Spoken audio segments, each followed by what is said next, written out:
Hey everybody.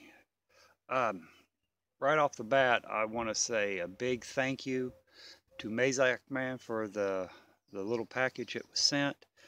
Thank you so much, my friend. It's well appreciated. The boys, Ricky and Aries, got excited about the the little surprise you packed in there for them. They thought that was amazing and that was cool. You know, they wanted me to tell you thank you. All three of them wanted me to tell you thank you. But thanks again. Thank you. Um, let's talk about something. What is your plan for the first 72 hours of a SHTF situation? What are you going to do? How are you going to act? Me, it depends on what happens, what the SHTF situation is. Like if it's an EMP, um, where I can't, use my vehicle to do anything, um, I'm going to make sure the the area is locked down, secured. My home secured.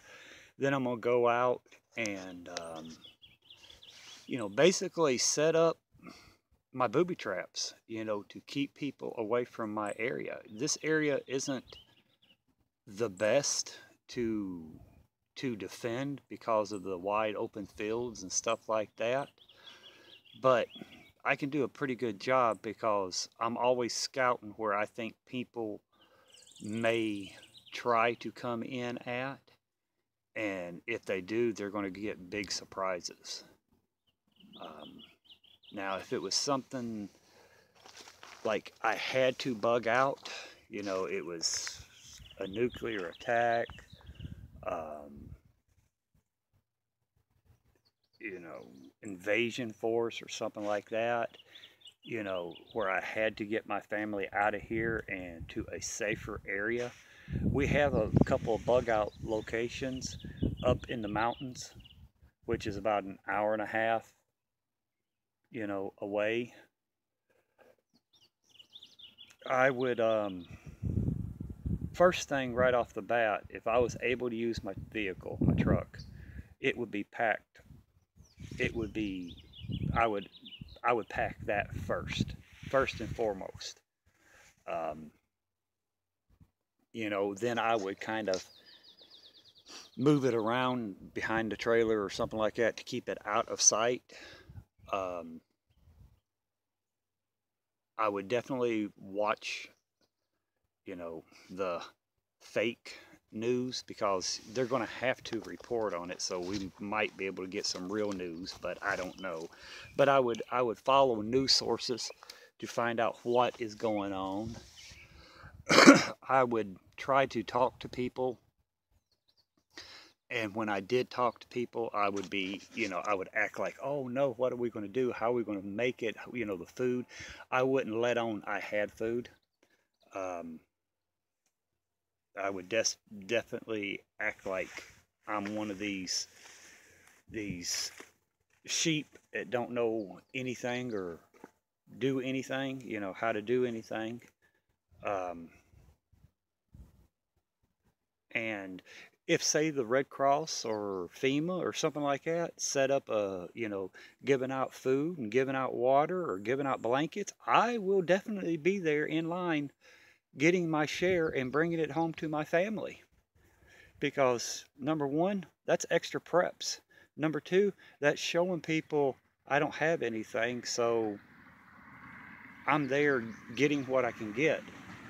So maybe that might help, you know, um, keep people away as well.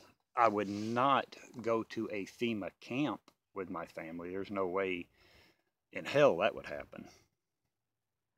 And like martial law has been declared, that won't affect me in my area because I'm in the country.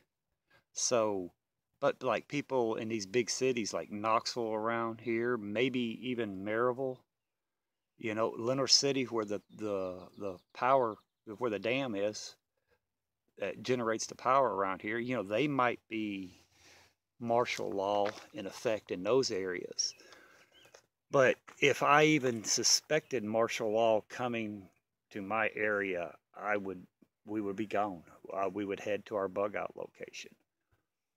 You know, yes, I want to bug in as long as possible, but on certain aspects, I'm not going to put my boys in danger.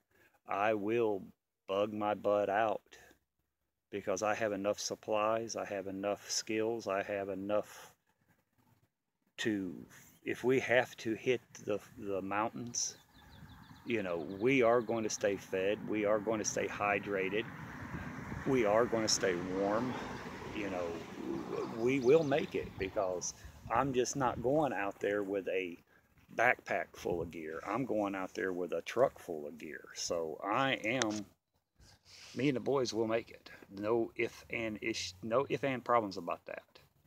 Because I'll have the gear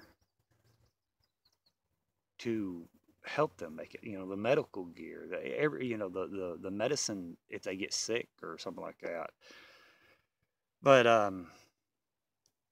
you know, I would, like I said, I would definitely communication, you know, getting all the info, where it's at, how it happened, when it happened, how many people was involved, or, you know, whatever.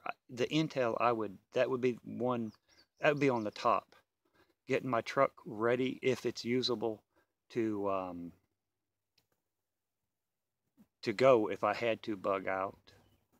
Um, Acting like I had nothing, just, you know, trying to blend in with the other people, act like, oh, you know, I would act like I'm freaking out, you know, oh, what am we going to do? How are we going to do this? Oh, I'm so worried. You know, I would pretend to fit in. And if any, like I said, any Salvation Army, I mean, Red Cross or FEMA would open up food lines or stuff like that, I would be one of the first ones in line getting help and bringing it back. Because, again, that's extra. And that's showing people you don't have anything, you have to rely on them. So, um, you know, I would get in contact if I could with the other people, you know, like-minded people like me I have been talking to, and we would try to come together. You know, if it was a bug out situation, we would have a set place to meet up and to bug out together. You know, here, you know, like I said, my water source is about 5 minutes down the road, but that's going to be risky going down there getting water every day or every other day because that's going to draw attention to my area. You know, them seeing people going down there filling up 5-gallon buckets out of the lake, then bringing it here. I mean, I'm just not going to go down there and fill one or two. I'll fill 4 or 5 or whatever, how many I can fill. You know, if the water's not running. But there's a lot to take in. Your mind will be racing 100 miles an hour trying to dot every I and cross every T to get ready. No matter how much we practice and we prepare for, when an SHTF event happens, it's going to knock our feet out from underneath us. We're going to fall because it's going to be shocking. It's going to be like, oh crap, it's really happened. I can't believe it. This is real. You know, it's going to give us that shock and awe, I guess I want to say. You know, but because it's going to be life changing. Things ain't going to be normal anymore for us, and it's going to catch us off guard. It's going to make us step back a couple of steps until we get our senses, clear the cobwebs, and then we're going to, you know, get our mind right and go. But,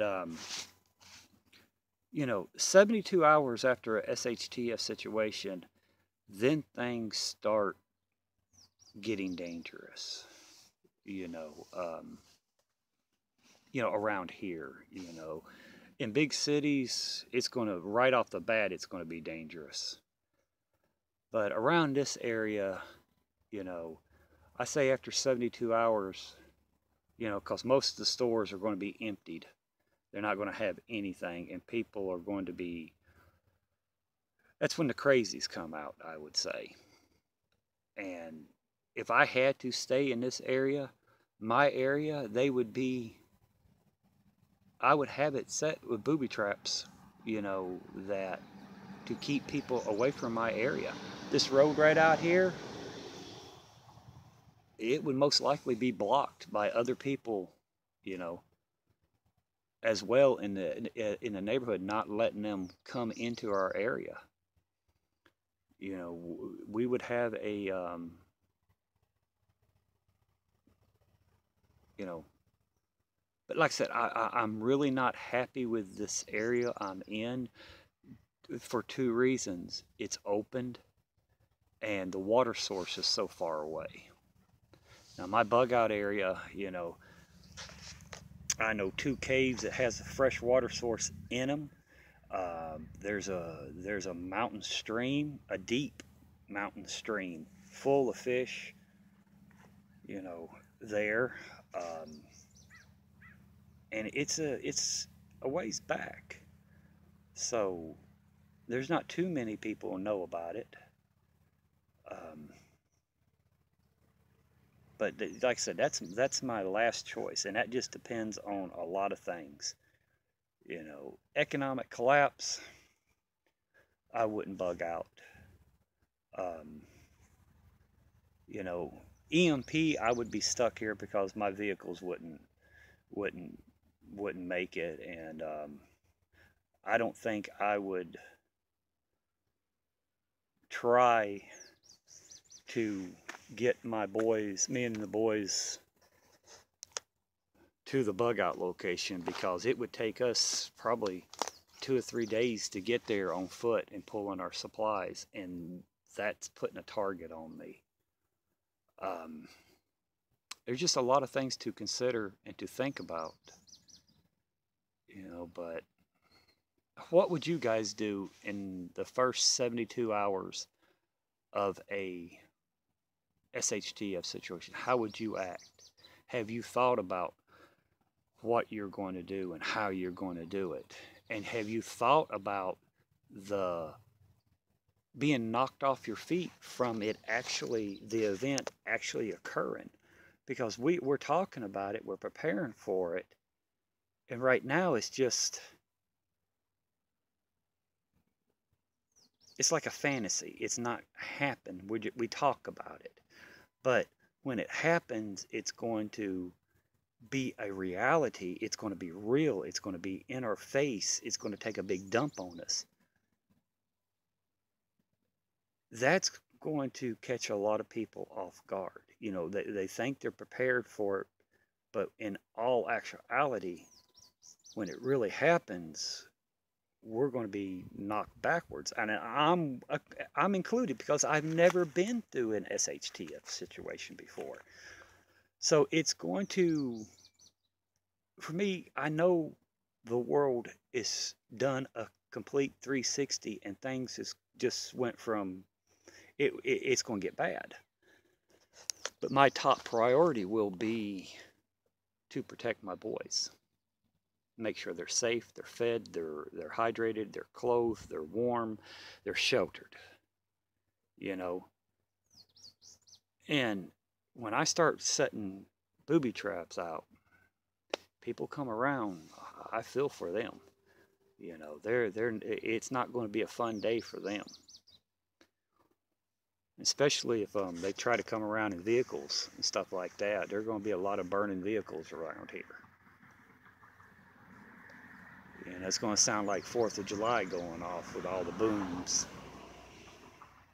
But yeah, it's just something to think about, something to put in your back of your mind. If you haven't thought about it, or if you have thought about it somewhat, you know, look at your area you're in. What are going to be the first things you do? How are you going to act? What's going to be the top of your list to do in the first 72 hours of a SHTF situation? Let me know, you know, because that's how we're going to help one another, sharing information, sharing ideals. You know, let me know, you know, some of your thoughts on what you guys would do, and maybe through comments and through ideals and suggestions, we could help one another out. And because I might not have thought of something you've thought about, you might not have thought about something I've thought about. So, and that's what we're on here for, is to help one another. But anyway, I hope everybody has a great day. Getting ready to go deliver wood. Yay! At least the humidity ain't that bad here. It's just in the upper 80s, but the humidity's low. And I'm so thankful for that. I can breathe. But everybody have a great day. Be safe. Keep preparing. And I'll see you on the next one. Bye, my friends.